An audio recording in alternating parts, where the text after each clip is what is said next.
So I wanted to address a topic on my YouTube channel that I've never spoken about on here before. So I wanted to talk about female genital mutilation because recently it's come out that a mother of a 3-year-old has become the first woman in the UK to be not only arrested, but she's also been charged with female genital mutilation. The World Health Organization says that worldwide, 200 million women are affected by FGM.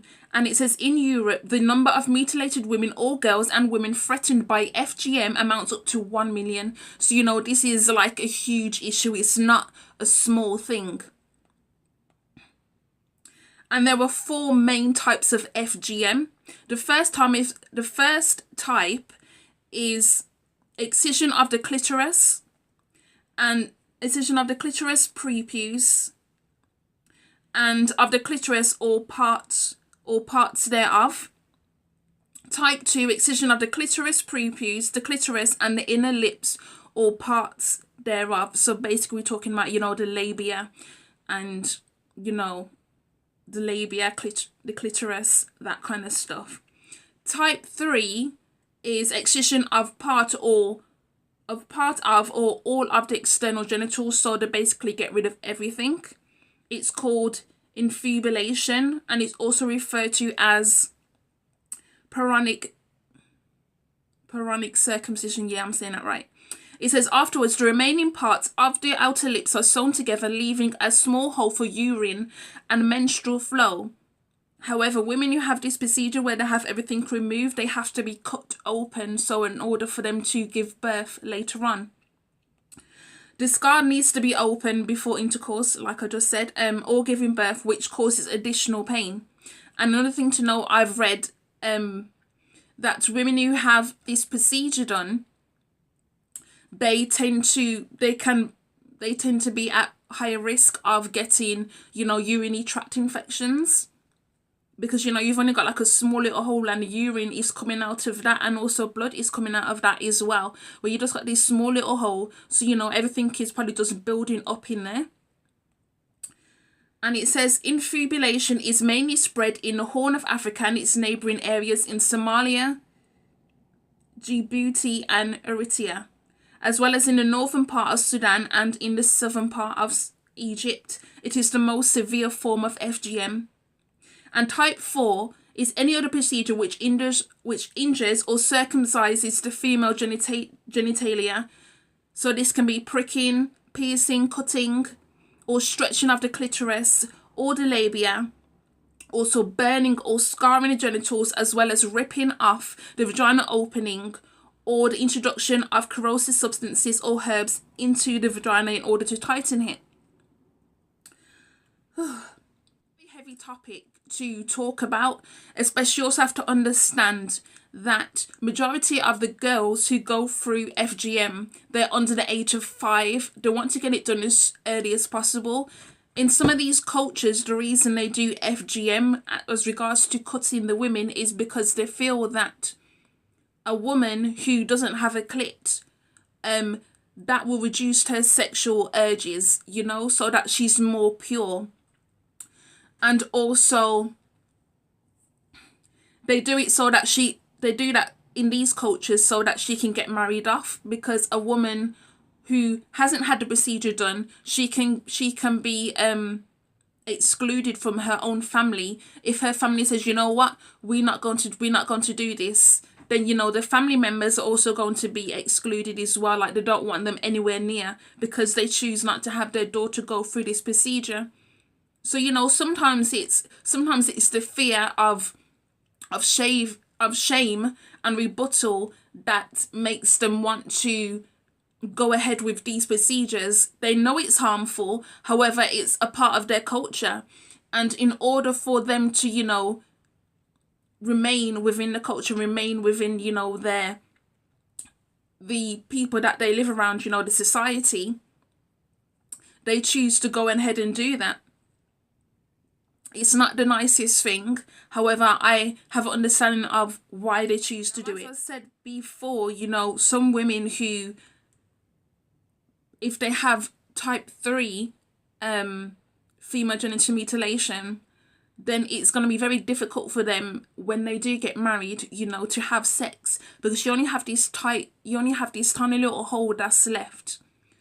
And so your husband is going to be having sex with you. You've only got this tight hole. It may be pleasurable for him, but it most certainly is not for you. You're going to be in a hell of a lot of pain. And this is why I don't understand why it is still going on, knowing that people can die, because people have died from having female genital mutilations because they haven't stopped bleeding, knowing that it's painful, knowing that it can put not only the mother at risk but also her unborn child, because she has to be cut. Like, when we're talking cut all the way up in order to have the child, because women only have this tiny little hole and the child has to come through. So basically you have to cut them all the way up in order for the child to be born.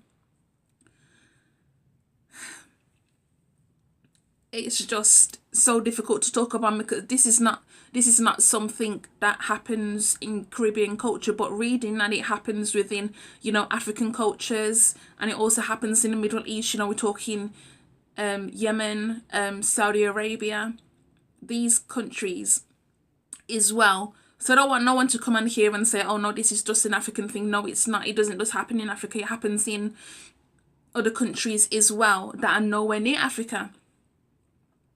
But it is something that needs to be tackled. And we have we have charities, foundations such as Forward. Forward UK is brilliant. They have been campaigning a lot against not just female genital mutilation, but also against child marriage as well, because I've done a little bit of research last year for one of my assignments. So they campaign a lot. So, and they're based in London, I believe. The Forward UK, yeah, they're based in London. So that's one thing that if you want to find out more information, I shall be posting the links of all these charities and foundations down below. You also have to remember when talking about FGM is that even though it's against the law here in the UK, it's been against the law for quite a number of years here in the UK. However, in 2003 is when they brought out the main law that also stopped children from being taken abroad to have this procedure done. However, it is very difficult to stop parents from taking their child abroad, because you don't necessarily know whether they're going to take their child abroad to have FGM or whether it's just for a simple holiday. It's very difficult. And another thing to know is that if FGM is suspected, then an examination of the child needs to be done. The problem with that, however, is you need the parents' consent to have the examination done of the child. If they say no, the police is kind of powerless. They don't really have any way to go if the parents are saying no. You are not going to examine my child, my daughter. You're not going to do that. So then you have to look at it from this perspective. It's why, even though there's been law in place since 2003, and actually since the 90s there's been law in place, but 2003 is the more updated law. It's why only this year, 2019, a woman has been actually, charged with female genital mutilation here in the UK, despite the fact that there's been a law in place since 2003. It is very, very difficult to convict someone of this crime. It's very difficult. It's not the easiest thing. It's also why a lot of women are campaigning against female genital mutilation from happening. They keep campaigning because this situation is still ongoing and children are still being taken out of this country in order to have this procedure done. And this is exactly what I'm saying. They mainly take the children out of the school, obviously, during the normal school holidays. So, we're talking summertime. So then, because a lot of children are going on a holiday at that time, how are they supposed to know which ones are the ones who are going to have this procedure. And another thing that bothers me is why people keep comparing it to male circumcision, which is completely different. However, me personally, I don't agree with male circumcision either. As far as, I don't believe you should be circumcising your little boys. I feel like you should wait till they're older and they decide that they want to do it themselves. However, the brutality of female genital mutilation is 10 times that. Now, I understand it's cultural. It's cultural for both female genital mutilation or cutting, whatever you choose to call it.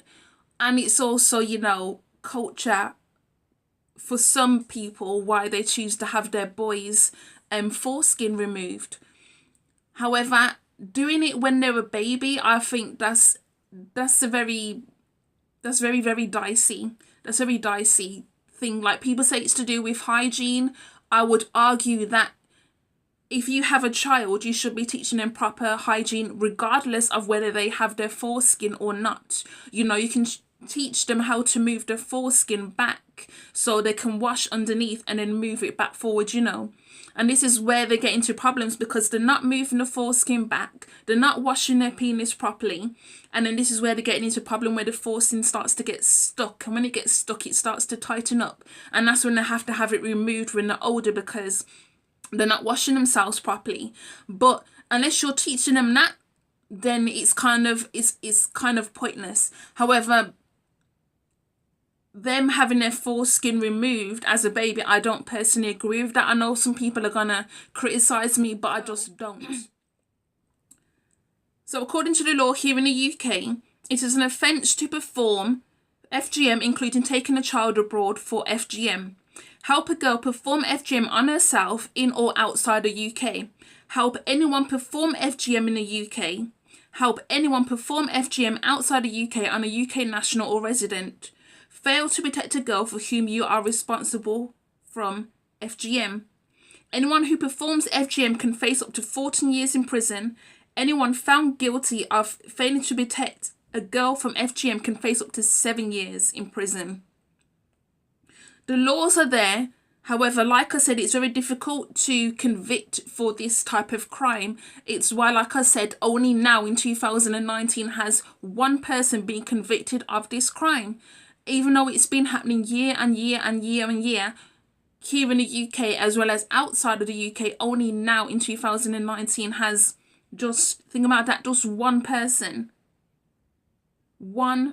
has been convicted of FGM in the UK, and it's been illegal since before 2003. And children are still going through this. ITV News had to say, mother of 3-year-old is UK's first FGM conviction in 34 years, despite writing spells on lines. So it says the mother of a 3-year-old girl has become the first person to be found guilty of the female genital mutilation, or FGM in the UK, after the Old Bailey heard of failed bid to shut up accusers with witchcraft. The Ugandan woman, 37, and her Ghanaian partner, both from Williamswell, East London, were accused of cutting her daughter over the 2017 summer bank holiday. Police found bizarre spells inside 40 frozen limes and 2 ox tongues with screws embedded in them aimed at silencing police, social workers, officers and lawyers in the case. The defendants, who cannot be identified for legal reasons, denied FGM and an alternative charge of failing to protect a girl from risk of genital mutilation. The mother wept in the dock as she was found guilty of FGM, and her partner was cleared of all charges after the Old Bailey jury deliberated for less than a day. Carrying out FGM carries a maximum prison sentence of 14 years. Mrs. Justice Whipple warned of a lengthy jail term as she remanded the woman into custody to be sentenced on March 8th. She told her, "You have been found guilty of a serious offence against your daughter." The law was introduced in 1985 and has since been amended to include assisting and taking children aboard to be cut.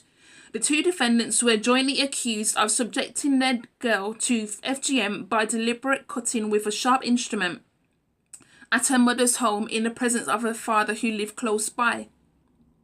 The Old Bailey trial heard how medics raised the alarm when the girl was taken to Whipps Cross Hospital with severe bleeding. A surgeon concluded the girl had been cut with a scalpel and finding three separate sites of injury, but no bruising or swelling of her genitals or thighs. The defendants told authorities their daughter had been reaching for a biscuit when she fell and cut herself on the edge of a kitchen cupboard. But the victim later confided in specially trained officers that she had been cut by a witch, followed by a series of videoed interviews played to court. Her older brother told police he saw his sister crying and blood dripping on the floor. Medical experts also confirmed the cause of her injury was consistent with cutting rather than an accidental fall. And I'm sorry, I can't read no more. I literally can't. To round up this video, I have to say that sometimes we as individuals, well, as society, as different societies, depending on which country you are in, sometimes we hold on to culture to our own detriment. And sometimes we are not, learning to grow and move forward. You see, the thing is with female genital mutilation is it is a very old practice. It's been happening for years. It's even happened here in the UK. Women back in the 19th century, they used to perform female genital mutilation on them in order to curb their sexual urges while they was in mental health institutions. So this barbaric practice is not just a thing that's relating to black people or people from the Middle East. It's actually even happened in, Europe as well, and, Britain. So it's kind of a thing like Britain stopped doing this, but other countries hold on to it for different reasons. The reasons that it was done in the UK, as I said, to control women. Control women as in their sexual urges while they was in a mental health hospital, to stop them, from, apparently going around and sleeping with every man that they were next to in the mental health institution. And also you notice similar themes in these other cultures where it's all about the control of women. It's all about these patriarchal societies that dictate a woman should know her place. A woman should be seen and not heard. A woman, or should I say a girl, should have this procedure done on her, as barbaric as it is, because that way she will be pure. That way she won't go around and sleep with any such man. That way she can get married off and it will be easy. That way she will not be ostracized from the community, and her family will not be ostracized as well for her not having it done. It takes a great deal of strength for a woman to say, you know what, I've had this procedure done. It was very painful. I don't agree with it. I almost died. I'm not going to do that to my child. And there's so much pressure because, you have to understand the pressure is coming from these older women, because it's the men that are in their ears and saying, like, you need to tell her that she needs to have this procedure done to her child. And it's mainly women who are doing this procedure as well. It's not the men, it's the women who are doing this procedure. So then it's a case of, yes, it's a patriarchal society. However, you have to look at why women are still doing it.